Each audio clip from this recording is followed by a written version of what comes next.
A paz do Senhor Jesus, aos seminaristas do nosso IBBC, nós vamos para mais um vídeo aula. Paramos o anterior na página 69, retomamos na página de número 70. O tema é o que o cristão deveria ser. A matéria é vida cristã. Salvação e rendição eram coisas simultâneas para o apóstolo Paulo. Imediatamente depois de crer, ele perguntou: Senhor, que queres que faça? Registrado em Atos 9:6. Da mesma forma que Paulo queria fazer apenas a vontade de Deus, todo cristão deve entregar sua vida inteira a Cristo.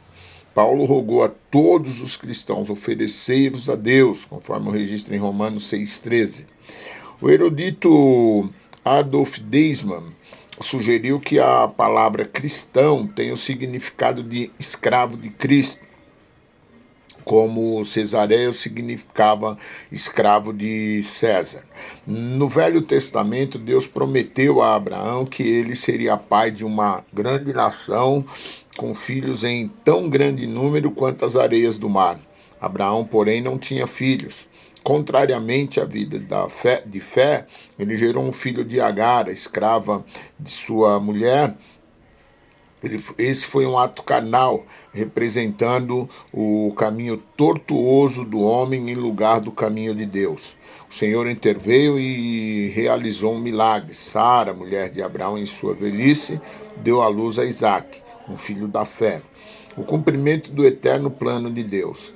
Deus pede a cada cristão que desista de suas próprias soluções para os problemas da vida e aceite o caminho da fé. Ele está, na verdade, dizendo: não se prenda a nada, ceda tudo. É um grande erro pensar que podemos andar a esmo ao longo da vida cristã. Segundo Samuel Rutherford, você não vai ser transportado ao céu deitado ociosamente num colchão de penas. Tertuliano advertiu: aquele que tem medo de sofrer não pode pertencer àquele que sofreu. O chamado de Cristo aqui na terra foi firme e não convencional. Suas palavras foram tão incisivas que os ouvintes tentaram matá-lo. Hoje, porém, frequentemente apresentamos o Senhor da Glória como manso e humilde em lugar de majestoso e santo, suave e sentimental em vez de firme e forte. Artistas e poetas retrataram Cristo com cabelos castanhos, esvoaçantes e rosto afeminado, andando em meio ao povo, abençoando a todos. Isso é falso. É verdade que ele fazia o bem por onde andava, mas em atitude diferente. Ele era firme e suas palavras eram severas.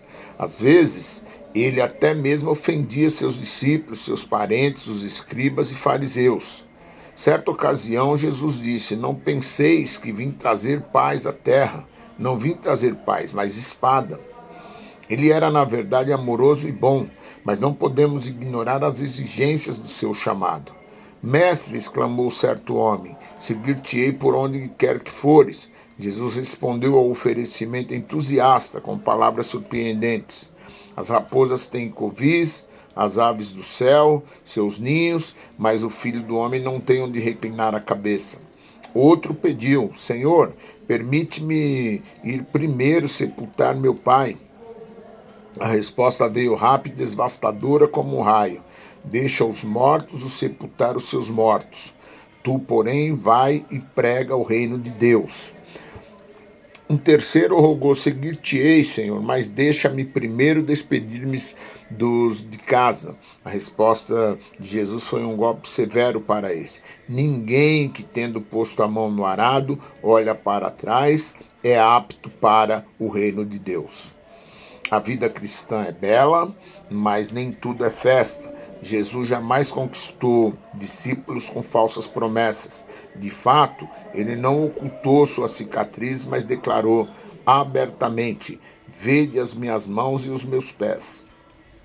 O lema de C.T. Studd era esse: se Jesus Cristo é Deus e morreu por mim, então não existe sacrifício grande demais que eu possa fazer por ele. As páginas da história nos falam de um jovem covarde que fazia parte do exército de Alexandre, o Grande. Toda vez que a batalha se escarniçava, o jovem recuava. O orgulho do general foi ferido pelo fato desse tímido soldado também levar o nome de Alexandre. Certo dia, Alexandre o Grande dirigiu-se a ele asperamente: deixe de ser covarde ou não use mais esse bom nome. O chamado para todos os cristãos é o mesmo hoje. Possamos nós viver fielmente à altura daquilo que o nome de cristão abrange. Senhor, o que queres que faça? Encerramos a página de número 71. Na página 72, nós começamos com a terceira lição, o princípio da vida cristã, andar no Espírito. Por ser um assunto extenso, esse tema foi dividido como segue abaixo. 1. O precioso de sangue de Cristo, para Deus, para a nossa consciência e para Satanás. 2. A cruz de Cristo, sabendo, considerando-se, apresentando-se, andando no Espírito, e as duas leis, enchendo-se do Espírito.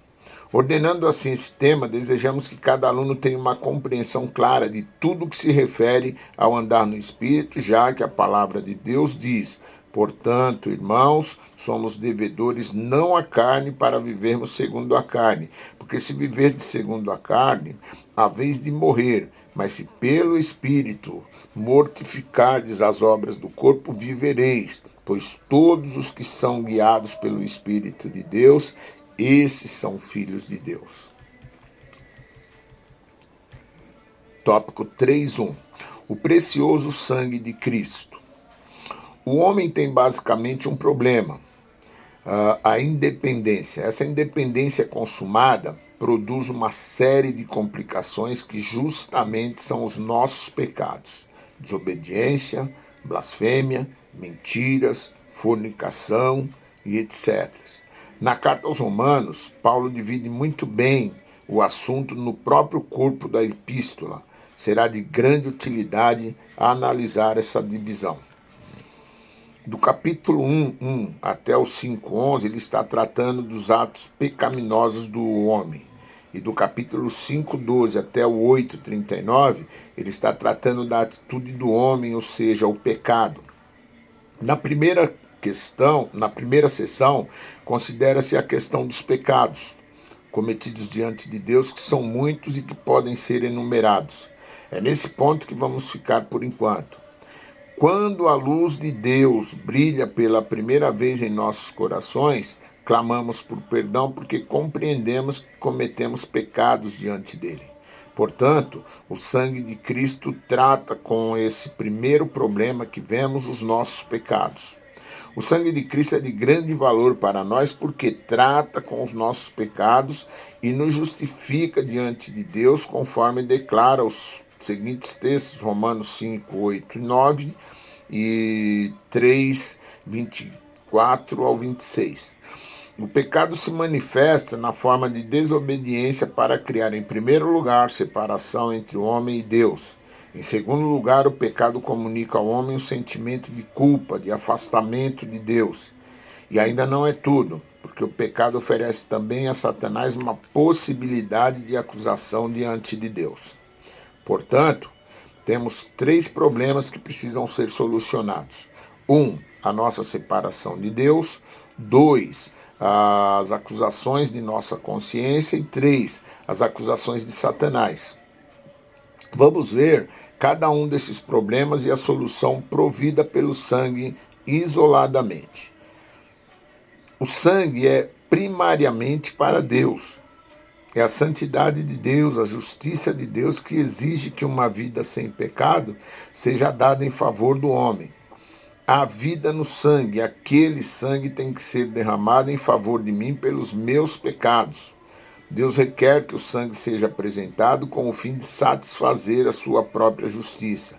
E é ele que diz: vendo eu o sangue, passarei por cima de vós, conforme registrado em Êxodo 12:13.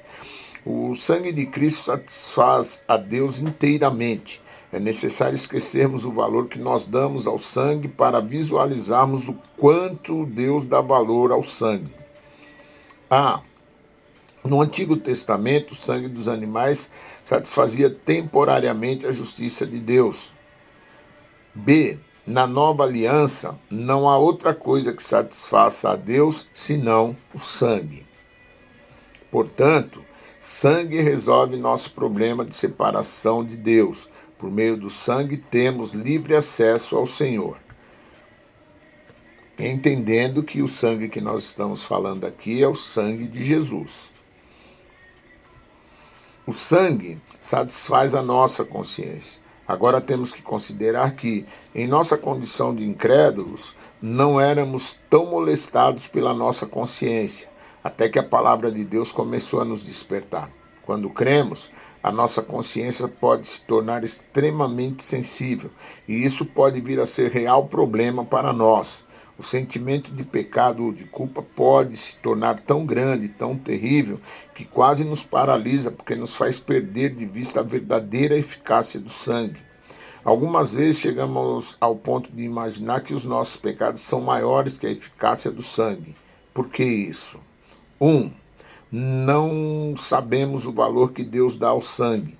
Isso nós já consideramos no item anterior.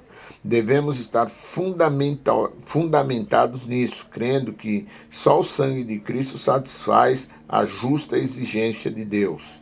2. Não aceitamos a avaliação que Deus faz do sangue. Podemos saber o valor que Deus dá ao sangue, mas não aceitamos isso. Achamos que não é possível que seja assim, que devemos fazer algo mais, e assim nossa consciência não se cala porque ainda queremos fazer algo mais para nos justificarmos diante de Deus. 3. Muitas vezes não avaliamos o sangue pela visão que Deus tem dele, mas procuramos avaliá-lo pelos nossos sentimentos. Algumas vezes sentimos, outras vezes não. Dessa forma, é necessário